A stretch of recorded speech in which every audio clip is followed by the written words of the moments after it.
The final type of factoring we're going to look at is when the question is in the form ax squared plus bx plus c. And what that means is we actually have a number in front of the x squared here that's not necessarily a coefficient.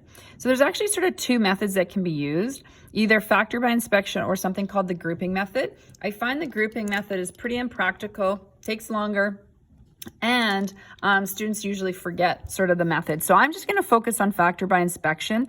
You also won't have a calculator, and I find that the numbers get a little bit large sometimes in that, the other grouping method. So, definitely this is the strategy that we're going to use for this course. So to factor by inspection, there's a little bit of almost guess and check involved in some questions. So you're going to want to use a pencil and not a pen. I've switched to pencil as well.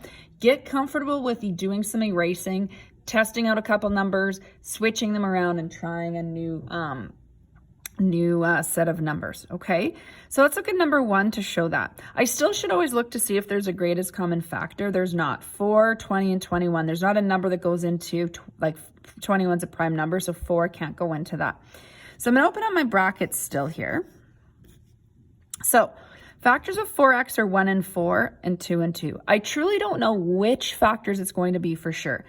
I tend to not use 1 and 4 or 1 and whatever as often. So I'm going to try 2x and 2x. Plus, if it's a square root, that's going to eliminate some of the guessing. You'll learn some strategies as you get better at this. Now, the good news about this question also is that this is a plus sign and this is a plus sign. If there's only plus signs in the question, there can only be plus signs in the answer. So we know for sure that these are plus signs. Okay, the next thing is 21. What are factors of 21?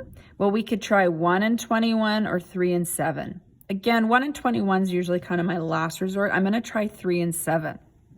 Now, I typically have to decide if I want the 3 here or the 7, but because both of these brackets are set up exactly the same with the 2x in front, it's not going to matter. So I'm going to put the 3 here, then the 7.